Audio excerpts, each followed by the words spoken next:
Good morning, everybody. Thanks for coming by my channel. My name is Margaret, and you are on BookTube, and a special AuthorTube edition for this Tuesday. No tags today. We've got a lovely author here for the launch of her book. Welcome, Elle Mitchell. Yay! Hi, thanks for having me. Yay! American, are you scared? What? Okay, where do we put this book? Why do we have this red background? Tell us a little bit of background for this book that is launching today. Okay, so it is, it's on the screen, but boom. It is a psychological satirical horror novel.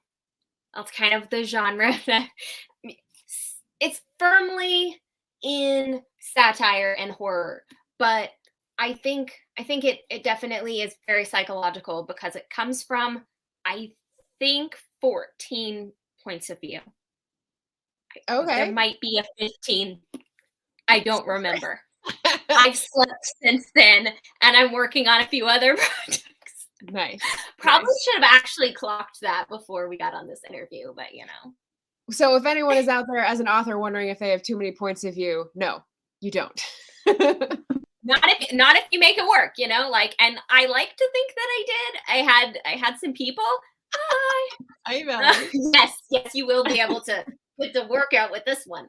I like to think that I was able to make this many points of view work, but you know, we'll see. I guess the audience will tell me what they think.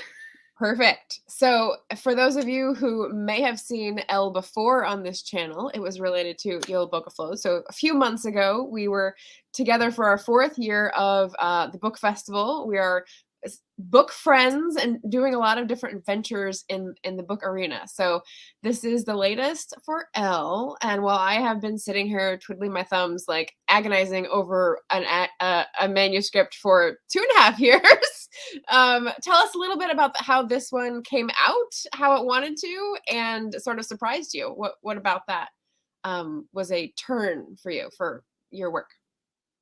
Well, so this one is an idea from 16 years ago. I watched a really, really, really bad horror movie. And it was one of those things that Which is something you did a lot, right? Yes. So I guess I should start with, I used to be a special effects makeup artist. So I sought out movies of all kinds, or of all grades, horror-wise, because I wanted to consume as much as I could. And this was solidly a D movie. There was no plot. It was drop some people in a room with some people that are murderers of some capacity, and okay. And that was it. I don't know if they were supposed to get out, if everybody was supposed to kill everyone. It wasn't really a plot. Well, I was telling my friend about this, and somehow after an entire day of work, we had come up with this fun idea of, well, what if they had basically made that part of a challenge? And I was like, we could make it like a reality show, because I've always liked reality shows. I have a very big soft spot. I do not believe in guilty pleasures. I do not feel guilty for watching these shows. I love these shows. I'm fine with it. Unabashedly loving reality shows. So we spent, I guess, the next probably year just randomly fleshing out bits and pieces of this, down to catchphrases, none of which I used for this. I ended up going a totally different way. The catchphrase that we had didn't work for the way that the characters decided to behave. But you know, it's 16 years later. Yeah, that happened. And you know, what do you do? But I wasn't a writer at the time. I didn't write screenplays. I just did makeup. And so we obviously thought, one day I'll give all of these notes that were scribbled on mostly napkins from this cute little burrito place called Chubby's. Most of this I'll just give to a director and be like, I'm excited to kill a bunch of people, make this into something I can do that for. But I don't know. It just never happened. And I was always working on other people's projects. And when I did have a couple projects of my own, honestly, most of them were zombie films. I was called the zombie queen for like, well, the entirety of the time I did my makeup career. Okay. And so it didn't really feel like something a lot of people were ready for. It got really, really dark. And the one time I did mention it to a director, he was like fully not on board. He was like, that is too dark to go like wide with it. That's very specific. So when I decided to be a writer, it was obviously there. It was very formed. But, when you're a nobody, which, I kind of still am, to just go whole hog super dark, like super bloody, didn't really seem like something America was really interested in doing. Yeah. Then But hey. Squid Game comes out. Yeah. There you go. Excellent. And I was like, all I thought was America is beyond ready. And this is good and also sad. Because in a way, I wanted that not to be the case, right? Because I didn't want us to be like, as a society, super on board to like watch this and read this, because there was something kind of nice about having this small niche community that I like belonged to, and now it's blown up. But then at the same time, I'm like, oh, perfect. Well, that means this book is not going to be messed up compared. Well, it's still messed up, but it's not messed up compared to things. Yeah. So I sat down, and for the first time ever, the story just oozed out of me. It took me 3 months. Now, it was supposed to be a novella. I figured I would just write this cute little thing, just basically a vague outline of what this show would look like. 20,000 words at most. When I hit the 20,000 words, I was like, okay, maybe it'll be just like this 3 little snippets, just 3 little novellas. When I hit the 60,000 words, I was like, okay, it's clearly a novel. And then suddenly it is 97,000 words with 127, I'm calling them twits, but they're tweets essentially, of opinions. It is a 480-page book. Wow. And I've never written anything like that. In fact, it's twice the size of my first book. But a lot of it is And I wrote formatting. it all in 3 months. Yes. The format is traditional. It's a traditional book, except for the 23 pages of tweets, which sounds really annoying. I know, as soon as you say, but trust me. Hey, if anyone has read Patricia Lockwood, they're used to the multimedia format and absorbing things in a modern variety of formats. So I think that contributes to like the vividness of the, let's see. You've told me a little bit already behind the scenes about like what perspectives we're in. And so it's really revolving around a TV show, a series, the watchers, and the people on the show. And so having the different formats, I think, will really highlight that, rather than trying to narrate it in a more traditional format would kind of like feel a little bit divorced from the subject. So I think you get us like really up close to the camera, which is perfect. Yeah, I do. It's actually episode by episode. So Dan, yes. Usually, yes. Okay, I've been working on, it took me like a year and a half to write like 40,000 words once. So, I don't know who this person is. This is a person who has been waiting 16 years to tell this story, clearly. There you go. It's been brewing. It has. And I mean, it makes sense, after all this time with all of my experience and stuff with this reality show. I mean, I've worked on reality TV and all of this. It made sense that some of this stuff would kind of come around. Can you tell us about the title? Like, American, Are You Scared Yet? Is because Are You Scared Yet is something else that you made into an American version, right? Can you explain that a little bit? Yeah. So Are You Scared Yet is a fictional, obviously, reality series in Japan. And so this is, the book basically starts with, holy shit, it's coming to America. And so the first section is actually all of the contestants and viewers responding to the contestants, talking about like the show. I'm in the show. So it's literally the explosion of the announcements. After that is episode by episode, and you watch the episode from the start to the finish. The different perspectives, and the reason there are so many, is because you start off watching each episode. It's the same character that you start off with each episode. It's the pretty much one of two of the only consistencies throughout the book, right? Otherwise, it is depending on who knows what, because the characters do what they want to do, really, honestly. But basically, you start watching the show, the opening of the show, the usual spiel, like, hey, welcome back, blah, blah, blah, right? And then from there, you are either in the home of a viewer and you're hearing their perspective, you're watching the TV with them, or you're in the show with a contestant, like you're in the location, you're grounded there. And then sometimes, like, I cut smack dab back to, like, you know, a person that's watching the show. Is there an element of like watching the hunter and the hunted and the observer, or is it just the hunted and the hunter is like the omnipotent? No. Okay, cool. So we got, all right. No, this is like, there are so many layers of voyeurism in this, because it feels, at least my hope is that it feels like not only are you experiencing this, but you're kind of seeing it also from an outsider's perspective, because this is not our world, right? This is 2022, but it's kind of an alternative US, because the one thing that's different here, other than the fact that the show doesn't exist in real life, is that in Texas, the cleanse exists, which is the purge. The purge is real, only in Texas. And it's nationally known. Everyone knows about it. It's fine. And it's not fine, of course, but it's Texas, and what can you do?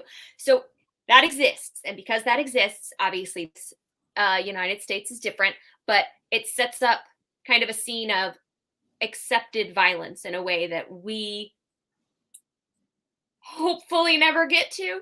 Right. So you call it the cleanse in your book, and you refer to it as the purge, but what is it exactly? Is it just a rampage of people like killing each other? Oh, okay. So the reason I call it the purge is because it's actually like, it's kind of modeled after the Purge series. And so there we go.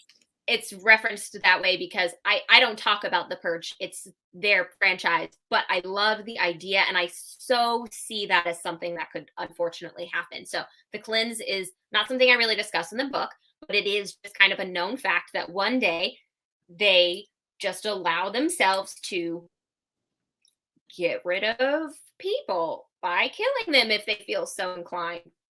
And local news will show feedback, or will show footage, but it's not shown everywhere. Some states obviously ban the visuals because they don't want, like, most blue states don't want it to be seen. The reason I call it satire is because, especially in the tweets, and also there is a character in particular that has a blog. There's a clear note to politics. I have a character that thinks this is a political issue exclusively, which, I try to bring a lot of perspectives. Everything from violence is super cool to this is fake. This is a religious issue. This is what I try to bring them all. This is one of those books So I was gonna say, if there's a finger on the pulse of the politics of our nation today, it's kind of like that, but magnified to a crack in the earth, and you're shoving your foot down in there and going, let's see what's down in here. What yummy treats can we find in this crack in our society? Oh boy. Yes. Oh boy. Yes. Okay. One of the voices, depending on how well you follow the news, may sound a little familiar. Very familiar. Yeah. Okay, so there's a lot of like political concepts, a lot of perspectives, a lot of like edgy satire, and a lot of gore, as you've said. Can we take a step back and can you tell us a little bit about your author work as a whole? So, like, is this the farthest you've gone in satire horror? Is there a predecessor for this? How does it fit in with your whole catalog of work? So I do have a short story called Fleshies, which I had put out in October 2019, 2018, something like that.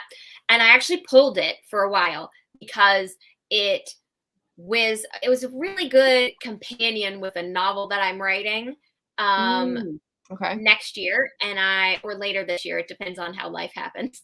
And so I wanted to wait. And then this year I was like, no, it's fine. I don't care. So I'm actually going to re-release it in June. If you're on my newsletter, you get it for free. Just going to drop that little plug real quick. If not, it'll be on Kindle Unlimited or for $1. But anyhow, that was probably my first like share with the world kind of super what's in here horror. Yeah. But the thing is, when I was a makeup artist, this was the thing I did, right? So the other side, the side that most people, especially here in Portland, see, they've seen the LGBT ghost romance, and yes, and then they've seen like the psychological suspense, and then the psychological fiction, which is a lot more like grounded in just a reality base. It's very like Leanne Moriarty, not as suspenseful. It's a little more of a mystery, actually. That's what people here have seen, but people in North Carolina definitely know me for horror. Like, I've made horror shorts that are very, very, like, I mean, eyeballs popping out in the most cheesy way. Fun stuff. It feels like I'm actually kind of touching base with my roots in a way. It's like I took the elevated part of me that's like, I don't want to just have eyeballs popping out, because that's just not enough for me anymore. But I still really love horror. I've always loved, like, I should say, I've loved the genre since I was 15. Previous to that, I was a scaredy cat, couldn't even listen to the music of most of the things. So it took me a while. Hard to believe.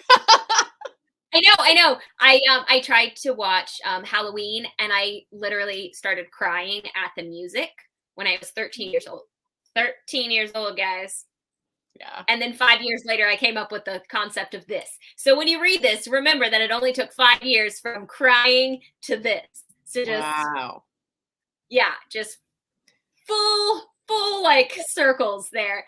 But yeah, so it's I've noticed that genre is not really a thing I like to kind of lock myself down to. I actually changed my new tagline, and it's, I write raw and character-driven stories. I saw that. I saw that on the website. Nice. Thank you. Yeah, so I feel like the story comes out however the story comes out. Right now I'm reading another psychological horror that has a disabled woman in it. And then I've got a couple more psychological suspense. But I also have like some really sweet romances that are kind of on my brain. So I don't know. It's just like I write whatever story pops into my head. And sometimes the genre is different. Like, I had no idea that politics were going to be involved in this at all. And then a political character popped up. And it's one of those things where I didn't want at all my personal beliefs to be in this book. And I'm sure somebody will read this and they'll be like, you believe this. And it's like, okay, you can say that. You're welcome to. But I had multiple people read it. And if you tried to pick me out and you didn't know me, you can't. So that's not usual for a first draft. Usually it's like, you're in there a lot. So I don't know. My stories tell themselves, and I just hopefully am along there for the ride. And that's usually the best books. Yeah. So you've talked a little bit about decisions that you've made as a indie author in terms of scheduling and drafting and shuffling things around and making decisions with genre. I will point out that you've got a beautiful website, and I've put a couple links in there to sign up for the newsletter and check out the book page. This book has its own page with an excerpt, with a like background and a playlist. So that's very cool. But in terms of being an indie author and being your own publisher and making all these decisions, how have you come to this low key launch idea? Because today, what are you doing? How have you set up the launch? Like, how are you feeling about this approach? And give us a bit of background about how you do things these days. Well, I find that actually each book does different things. Like, I just kind of go with the flow. The last book, I reached out to more bookstagrammers. This year or this book, thank you. This book, I reached out to no one. I announced the actual date a week ago. I was like, do you want to come on? Yes, basically.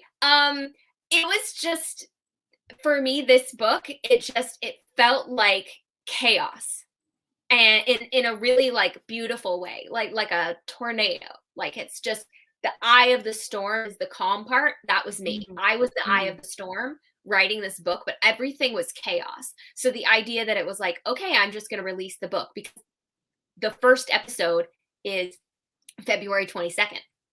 So I wanted to release it on the 22nd. And the thing is that I had plans of a different kind of release. But I'll give a small story. It's a very big story. I told it in my newsletter last week, but my editor had the book, and we had a very like specific timeline planned out. And then she told me that she had to have ketamine treatments. Now, if you're not familiar with those, basically it is the equivalent of a doctor microdosing you with ketamine, special K, just as you're thinking, only the medical grade, not the street horse tranquilizer stuff. And it's for pain in her case, though usually it is for depression, in case you're thinking that. But they told her that she should not read or watch anything distressing, news, horror, sci-fi, anything like that, because it can she can have trips. Basically, she can get tripped. And they say that often whatever you intake in the last week can be very present, and you can actually get kind of stuck in that. And so my phrase is, I obviously don't want you to get stuck in a hellscape, so we're going to put my book on hold. I was going to change all of the dates. I was going to change the clothing they wore so that they didn't have to wear like as many layers. I was ready to change it all. I was fine with it. That is not how she saw it. So we crammed almost all of the first big edits into 4 days. Now, if you do not know me, I am what's called a spoonie. I am chronically ill. I am disabled. I'm on disability. I do not do the things like that. The idea of working 10-hour days, not possible. I took lots of naps. We did small doses of things throughout entire days. We were dead. It was, we had delirium flubs. After she was done with her treatments, a couple days later, we had to go back over it because there were huge chunks of stuff that we had just messed up, because we did it while we were like not sleeping and in pain. And like, I was smoking copiously, like I don't even know. I was like, what did I write here? So it was a very weird, like this was how everything happened. So I when I had planned of like, I had all of these things lined up, it was like, this kind of just went like a Jenga, right? You get it. So it was like a Jenga, and just that one conversation with her where she was like, no, but that was the Jenga, and everything fell apart. And so I was like, okay, well, I mean, let's just rearrange. And so there were some things that I could have kind of picked up from what I had planned originally, but then I was like, no, it's fine. I don't care. I wrote the book, and for me, as soon as the book is kind of edited and like exists, I'm super happy. I know that some people, everybody has goals as an author, like what makes you feel good, what makes you feel accomplished, all of that. Well, for me, It is not about sales. It is not about numbers. It's not about reviews. Of course I want sales. Money's great. Of course I want reviews. I love stars, right? Of course. All of this is obvious. But I have more satisfaction from the fact that it is done, and then I am already on to the next project. Like, I am working on 3 things right now. 36 projects. Yeah. Well, yes, I have plans for, I think, 42 at the moment. But Magic the number. thing is that since I'm already on to the next, to me, I'm just like, cool, I did it, yay. And so a low-key launch is just like, yeah, I'm just excited that the book's out in the world, that I get to talk about it for a little bit today. When we're done, I'm probably going to work on my psychological horror book for a little while, and then, go take a nap. I might eat something fancy. I don't know. I usually have some delicious food. It's why I made the joke on Instagram that we talk about food, because on pub day, one of my biggest things is I'm not one of those people that buys myself stuff when I publish a book. Also, I publish things more rapidly now. I plan on publishing 3 times a year. You can't really be like, I'm going to buy myself like a $200 something. Not on my budget.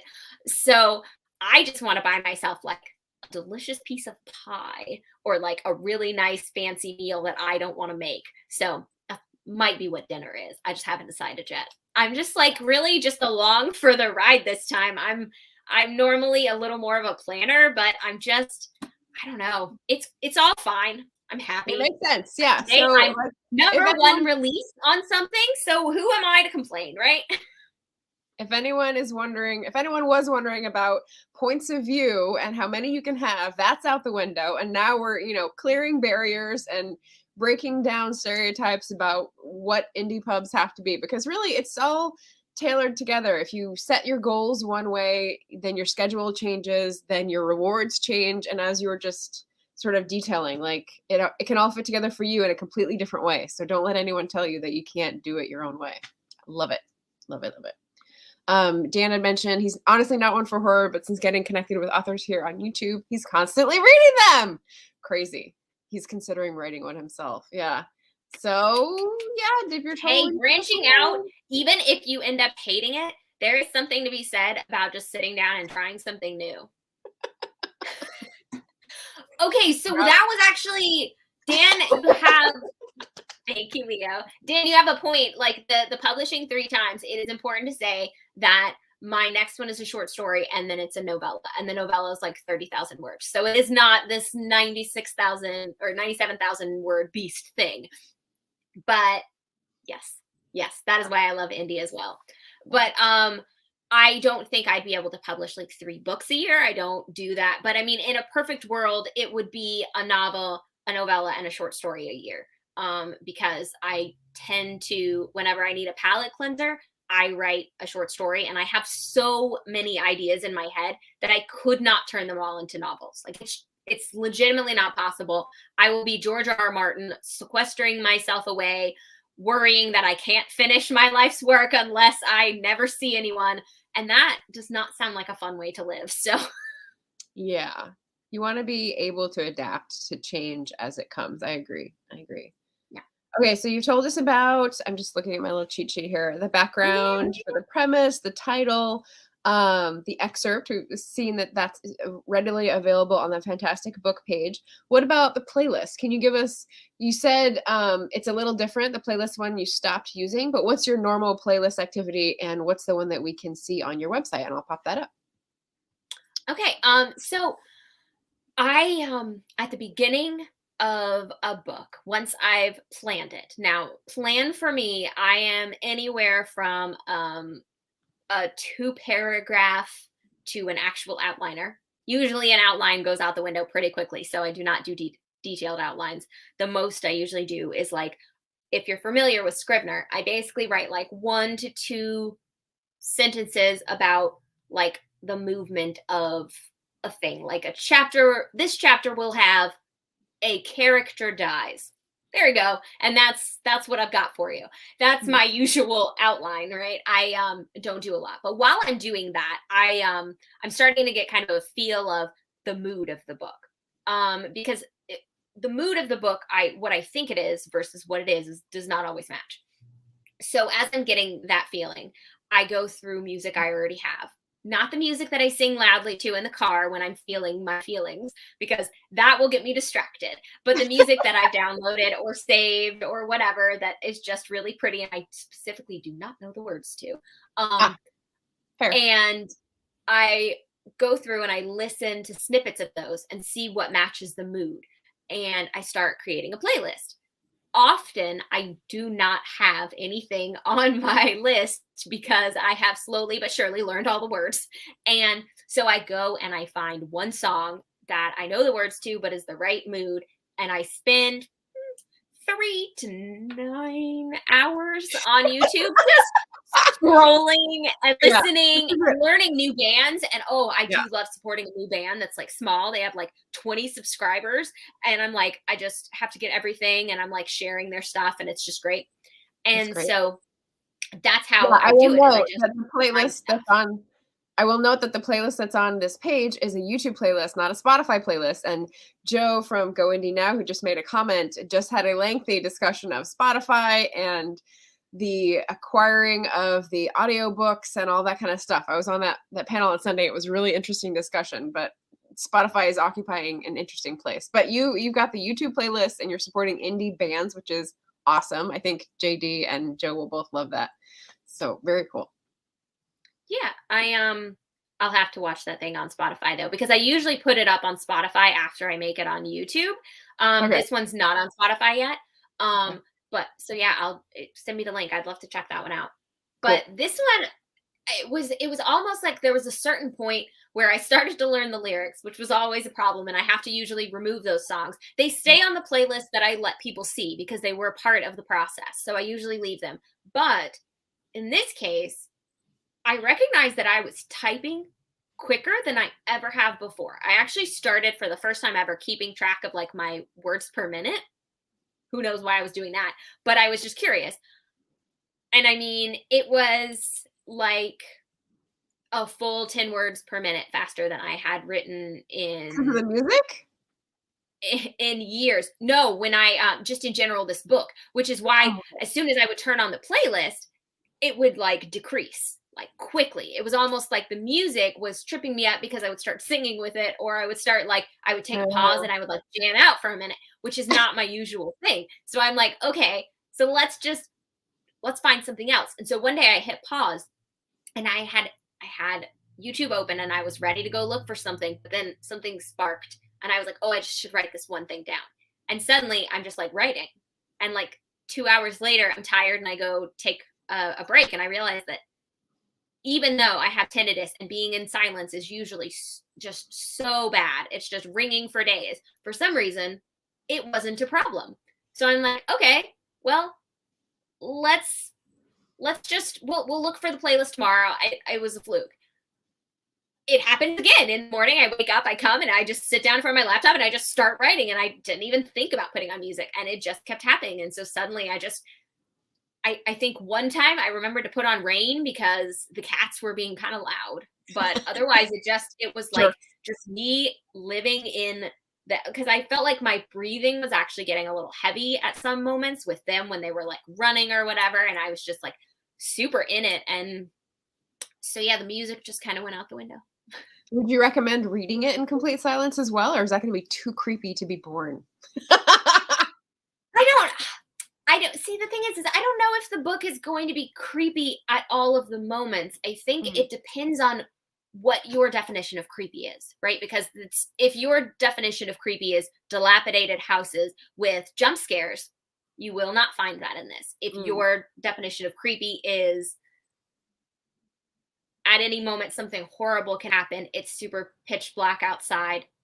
Yeah, there's some serious creep in this. But there's also moments where that's happening and people are discussing it. So it takes away the creep and then you get thrown into the creep in the next chapter. So in a way, my hope is that it's slightly jarring. It's not irritating jarring. I actually took out some chapters because I realized how much. But my hope is that you're feeling a lot of feelings. Like you're in between heart racing and like fully like, it's almost like you're actually watching a TV show, because you know when you watch a TV show with someone where you sometimes you might chat about something and you even chat through something and you're like, shit, what I just missed. But then you get sucked into a moment and you're all like, oh my God, what's happening? Right? I'm hoping that that's the sensation you get from this book. And so there are going to be moments that are heart pounding and maybe creepy. Depends on who you are. And then there are moments where it's just going to be story that you're like interested in the different characters because they are recurring. So you do get a little bit about their life. Like, you get to see them. Some of them actually have life experiences. New things happen to them. And if I write a season 2, they will be the characters as well. They will be the viewers. Wow. Possibility of a sequel. Ooh, we're getting hot. I have thought about it. So we'll see. Awesome. So wicked cool background. This is the extent of my art direction, is a background in Streamyard. So I will leave the rest of that to Elle because she's much more talented. So going back once more to the website, I think your website for the page for the book. I'm getting there. At the very bottom, I wanted to point out that you've got a big old paragraph for thanking the photographers and models. And I know both of us are on the like free mode. So we're going to the sites where people are allowing their art to be used, or it's a common license or a free, whatever it's called. Free use. Someone asked, it just flew out of my head. So yeah. So what is the thinking behind that, or why is that important to you? And if people pop on to that, they'll see like all the photographers and models that you're laying out and giving credit to. And as artists, you know, that's really important. So give us your best pitch for their work. Yeah.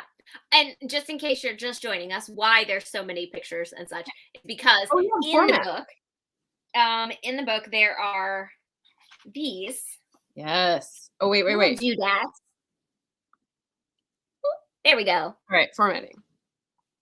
So all of those fictional people that are having their profiles, I created handles. I specifically, and it says this in the book, I specifically did not look up to see if they were real people. If this was a handle that already existed in the world, there are 123, I think. That's a lot of in the book profiles to make. Yes. Oh my because God. Basically when the commercial breaks happen, I do a page of responses to what just happened. And at the end of the episode, I do a page of responses to what happened. So it's like you get almost like an influx as if you were watching it, because what would you do during a commercial break? You might go on like right. social media to see what people, so it's literally an immersive experience. So I wanted it so that these people yeah. So I wanted the people that are in this book to be recognized. First off, the photographers are great. Hi, Richard. Because I mean, these pictures were fabulous. Some of them sparked the fake profile names in the first place, which were great. Nice. Like there was a cute dog, and so I named him Ralph because he looked like Ralph. But okay. Then also, I felt like I wish I could have named the models, but it was just the photographers. The models weren't always named. But I feel like, you know, it's so easy on the internet to just be like, oh yeah, I found it on a website, it's fine. Right. And then like things get so muddled that suddenly they become unimportant, and it just is mine. But it isn't mine. I didn't take these pictures. These pictures belong to someone. They are making them money, and it took them time. They had to set these people up. I've been to photo shoots. I know how much work it takes just to get there to the photo shoot, nonetheless, to actually set the model up. And the whole thing can take literally a day for 2 good photos. Like, so these pictures are people's time, their money, their effort. I mean, it's not to be taken lightly that I'm using them. They don't mean anything about their opinions. That's also stated at the beginning of the book. I don't know these people, but I am using their likeness, and to me, that's something to be mentioned. Yeah. Very cool. Very cool. Okay, can you recap the show book relationship for Joe? Yeah. Okay. So first off, hi. This is a fake television show, fully from start to finish. In fact, I will read the synopsis. I think that will be a good Okay. jump off for this. So, the synopsis: breaking news, the first live horror survival reality show is coming to America. 7 contestants compete for $50 million and the title of American Killer. To win, they have to survive 5 stages filled with grisly traps, killers, and weeks of living outdoors while under 24/7 surveillance. They will sell you their sob stories. They will suffer and they will die. Test your nerve as they test theirs. Try not to turn away as they rush headfirst into darkness. People around the U.S. are tuning in, some thrilled by the promise of bloodshed, others conflicted at how dark America has become. Watch alongside them as the first season of American Are You Scared Yet unfolds. Who will you root for? How will you choose your favorite? Experience Elle Mitchell's experimental horror show American Are You Scared Yet live Tuesdays at 10, 9 Central, exclusively on Shiver, your place to stream fear. Squid Game meets The Hunt in this twisted and satirical psychological horror novel. So, as you see, I even say that it happens 10, 9 Central at Shiver. Shiver is not real. That's 10, 9 good. Central, that's not a thing. The idea is that from the very moment you open this book, you are watching a show. Right. You are in the show. Very cool. So it is a TV show, but it is the book. Right. And because you've been in the business, as we also went over, like you got that behind the scenes look and you've got a lot of different perspectives, a lot of POVs, and it's going to be very interactive and, as you said, in your feels. So yes. Okay. Very cool. We already got over what you were going to do to celebrate. We've got pie on the horizon here. I wanted to just ask people to put in any questions if they had for you, for any of your books, for your book today, for your author life, for being an indie author, anything, fair game, write them on in. And then I'm going to ask just sort of my buy link question, which is, you have a website. It is beautiful. You also have direct buy links. And can you explain like what would be best for people to buy this book through? Like you have a couple different options and give us the, if this, then that for those options, and I'll pop them in the chat. Okay. So basically you can buy my book anywhere except indie bookstores. I'm very sorry to say that part, but in order to do that, that is, we'll just say expensive for this moment. That's the word we'll use. No need to go to all that. But when it comes to the ebook, it makes me the most money if you go direct to me. The paperback is also the same. If you go back through me, you get it signed. However, it will, just so you know, it will take much longer because my copies have not arrived. They won't even be here for almost another month. I do not know why. If you order it from Amazon, you can get it in 2 days. So I say support Amazon for the first time, like just that's fine. And also the good thing about you buying the paperback on Amazon is I am this close to being the top 100 US horror. I'm 108. Nice. Oh, that's exciting. So if I just get a few more sales, it's possible that I can breach that. And number 1 is my favorite author of all time, which is Charlaine Harris. And so if I got to be on a list with her, I'm not even going to lie, I would be just next level stoked. So, that's a good place to buy the paperback. But that honestly, if you're fine to wait, I would love to send it to you to sign it and everything, but you definitely, I have no idea. It could be anywhere from it shows up in a week and I can send it to you right after, or it could show up at the end of March and then I send it to you. So, March is on Instagram. They're doing a Ladies of Horror for all of March, where they're encouraging people to read women in like that write horror. So if you do decide to read this, I would love it if you would, no matter where you bought the book, take a pretty picture of it, and even if it's just in your stories, tag me, and then tag the Ladies of Horror, and then I can just get an extra little nudge in there, and that would be super cool for me. But yeah, honestly, I mean, when it comes to where to buy it, honestly, just make it easy for yourself. Like I said, I'm honestly not in this for the money. If it's quicker for you because you have a Nook to go straight to Barnes and Noble, I'm on Barnes and Noble. I sell direct from there. They're good. It was easy. It was nice. They're fine company. I don't really, I just want people to enjoy my work. So just Yeah. do what's best for you. Like, honestly. You've got options. So thank you, Richard. Nice to see you here. Valerie's asking, should I read this with popcorn? I mean, I think you should read most things with popcorn. No, I will say, if you're going to read it with popcorn, my suggestion is to throw some M&Ms in there and a couple squeezes of Hershey's chocolate syrup. Yeah. The chocolate syrup should be cold. The M&Ms popped right in as soon as the popcorn comes out. So it gets a little bit melty and the chocolate syrup stays a little bit chilled. I don't care how gross it sounds. Trust me. You'll be eating it for me because I can't eat popcorn anymore. But I worked at a movie theater for 6 years. Yeah. When I say that it tastes good, I literally ate popcorn 5 days a week. You recommended this to me, but I don't remember the Hershey syrup part. Yeah, I did the M&Ms, and that was really good. Allison is here. Hey, Allison. Just finished our tragedy last night. So a previous book? No, two. No. Previous book. Kind of Yeah, that came out. Our tragedy came out in November. Wow. Quick.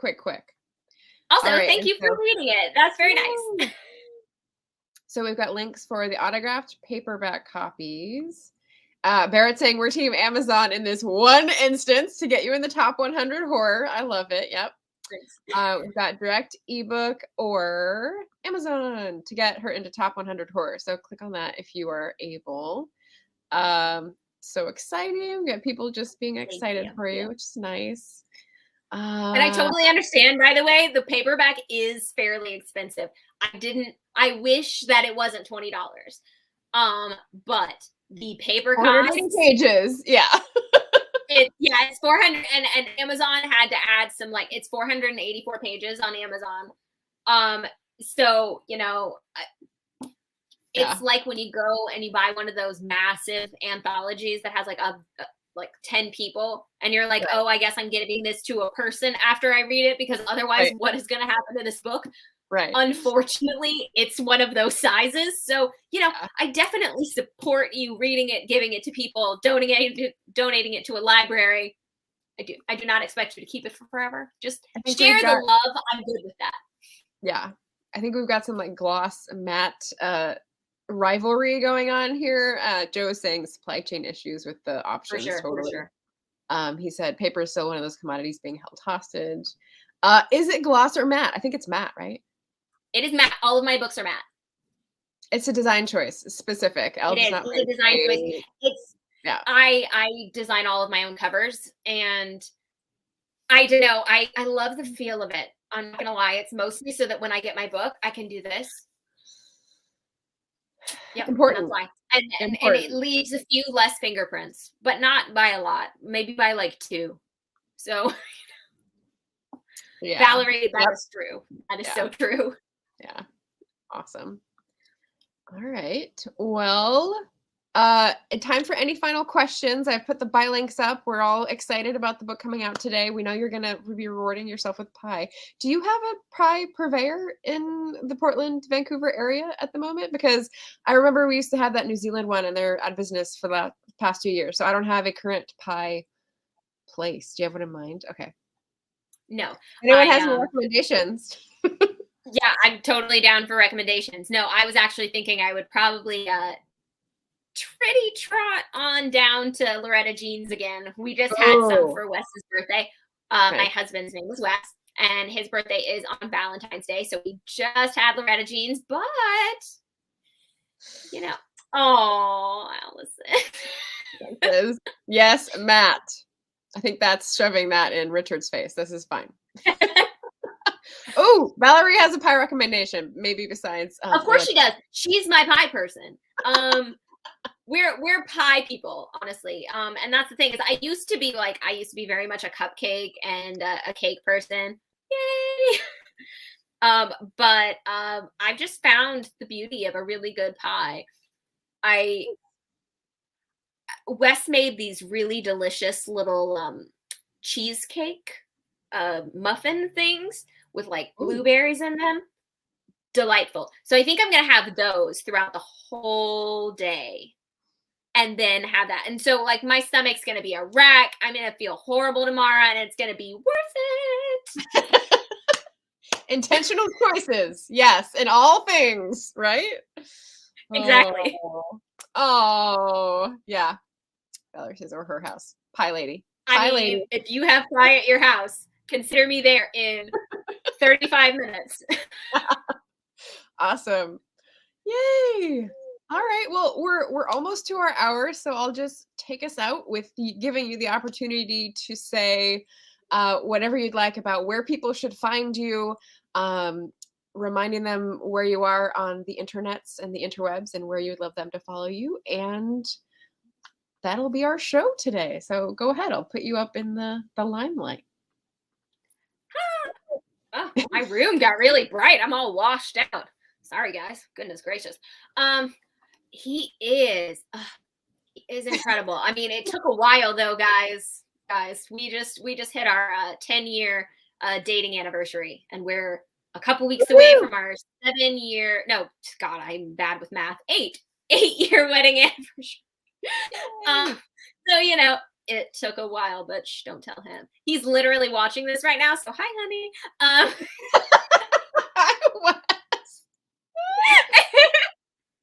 He's like, yeah, sure, you trained me. Why not? Okay, so I am pretty low key when it comes to social media. I post like 3, maybe 4 times a month on Instagram, and that's it. But it's the same kind of content every time. It's like a little bit about my life, a little bit about my book, a little bit about my life, a little bit about my book. So I would say if you're interested in kind of keeping track of what's going on with me, that's a great place. Normally I hide everyone's stories, but if you really want extra details about what's going on with me, the only stories that I do post are either really adorable pictures or stuff about my books. And then definitely my newsletter. I mail out things 2 times, the 17th and then the very end of the month. And they're literally just going to be fun stories or info about how to buy, or just like cute little nudge, nudge. Did you buy my book / you should review it. But don't worry, all of them will come with fun anecdotes and silly, pretty pictures. So I'm not one of those people that's going to harass you to buy my stuff. Really, like after 2 times of letting you know a thing is available, it's kind of, that's fine. Like, you know, or you don't. I'm on Goodreads. So, you know, if you want to follow me there, that's pretty much the only other place I'm super active because I read a lot. So that's another place that if you forget to check up on anything else, you can follow me on Goodreads and it will alert you when I have a new book. So sweet. Awesome. Thank you so much, Elle, for coming on the channel. Congratulations on the book, American Are You Scared Yet? For fans of satirical horror.